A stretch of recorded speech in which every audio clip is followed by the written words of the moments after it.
Bonjour Jean-Philippe Bouilloux. Bonjour, Jean-Philippe Denis. Jean-Philippe Bouilloux, professeur à SCP Business School. Jean-Philippe Bouilloux, co-auteur avec Ghislain Deslandes, également professeur à SCP Business School, d'un article dans la Revue française de gestion. De quoi notre métier est-il le nom? Perspective pour un débat. Alors je vais tout de suite déflorer l'article. Vous posez la question de savoir ce sur quoi travaillent les professeurs de gestion et les chercheurs en sciences de gestion. Vous dites on a un gros problème, c'est qu'on ne sait pas comment ils s'appellent. Oui, et non seulement on ne sait pas comment ils s'appellent, mais en plus ils travaillent sur quelque chose qui est extrêmement important. Les organisations, il y en a partout, privées, publiques, politiques ou autres, et en même temps il n'y a pas de nom commun, communément admis, sur ce métier-là. Et donc on a essayé d'explorer les enjeux de cette nomination. Et on l'a exploré sous deux angles. Déjà, le premier angle, c'est que nommer, comme l'a montré le philosophe Hacking, c'est déjà faire de la science, étiqueter les choses, classer. Plein de gens, comme Bruno Latour, Hacking et d'autres, l'ont déjà montré. Et puis la deuxième chose, c'est que quand une discipline a une certaine maturité, il est extrêmement important pour elle de se nommer, de se distinguer des autres, pour ne pas justement se laisser absorber par les autres. Donc on a donné l'exemple de l'émergence de la sociologie comme terme, et non pas de la chose, mais du nom. Et donc on pense que pour les gens qui travaillent en organisation, il y a effectivement quelque chose à développer, quelque chose à faire. Alors dans le titre, vous nous dites, il y a des débats, vous souhaitez contribuer à ce débat, et un des débats porte sur la racine. Oui, on s'est posé évidemment beaucoup de questions, on a regardé un peu ce qui se faisait en France et à l'étranger, dans les différentes langues, y compris en allemand, etc., et surtout en anglais. Et en fait, la vraie racine qui nous paraît intéressante, c'est la racine organo, plus que gestio. Pourquoi? Parce que gestio, cette racine latine, elle n'est compréhensible finalement qu'en français, parce que dès qu'on sort de l'univers francophone, on va être en administration de empresas, par exemple, en italien, etc. On aurait pu choisir le terme administration, mais administrer, ça nous renvoie en français à tout un tas de choses qui sont plutôt du côté de la chose publique. Bref, on avait la seule racine qui était intéressante en anglais, en français, dans d'autres langues latines, c'était organo, au sens large. D'ailleurs, la plupart des grandes revues d'organisation s'appellent organisation quelque chose. Organization Science, Organization Studies, etc., Organizational Behavior. Et donc, on s'est dit, voilà, il faudrait qu'on creuse quelque chose. Après, pour faire un terme, il faut à la fois un premier terme qui donne le champ, et puis un deuxième terme qui donne la démarche. La psychologie, c'est la démarche d'analyse de la psyché. La sociologie, c'est la démarche d'analyse de la société.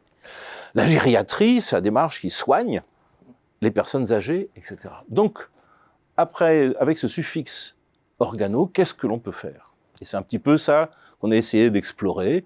Est-ce que ça serait une organologie? Est-ce que ça serait une organosophie? Est-ce que ça serait une organistique? Un petit peu sur le mode de l'informatique. Est-ce que ce serait quelque chose à inventer et qu'il faut à notre sens, avec Ghislain Deslandes, inventer parce qu'il y a une vraie actualité de la pensée des organisations, il y a une vraie richesse de la pensée des organisations, et il y a en même temps un vrai déficit d'image de cette recherche par rapport à d'autres disciplines. Alors évidemment, vous posez la question à un moment qui n'est pas tout à fait anodin, à un moment où certains disent « mais dans notre monde actuel, fait d'intelligence artificielle, d'objets connectés, etc., est-ce que la grande organisation industrielle, finalement, qui nous a porté la révolution, qui nous est venue de la révolution industrielle, est-ce que c'est encore l'objet de référence, finalement? Et de l'autre côté, est-ce que le management lui-même, puisque tout ça est de plus en plus algorithmisé, de plus en plus chiffré, etc., etc.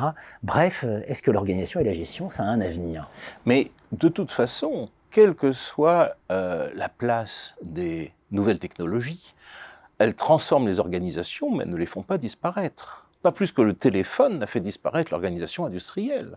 Pas plus que Internet n'a fait disparaître l'entreprise. Ce qui a été transformé, ce sont les frontières de l'entreprise, c'est la nature du travail, c'est la frontière entre l'espace privé et l'espace professionnel, ce qu'on a vu encore plus avec le Covid. Donc il y a des transformations.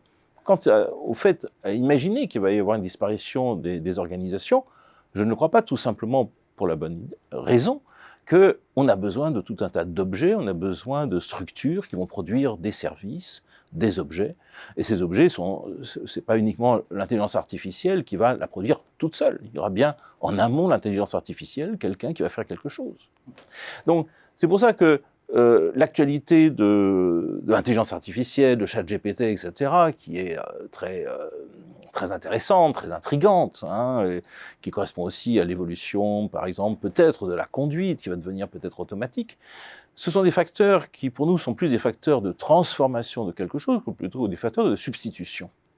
Et donc, de la même façon que, je dirais, l'informatisation n'a pas supprimé le livre, etc., de même que les moyens de communication n'ont pas supprimé, finalement, le fonctionnement des individus, ou n'ont pas supprimé des choses entières, on pense que ces transformations technologiques ne vont pas supprimer les organisations, mais vont les transformer, leur donner de nouveaux champs de recherche. Et c'est ça qui est intéressant, c'est-à-dire qu'on va rester dans, effectivement, des disciplines qui s'intéressent aux organisations.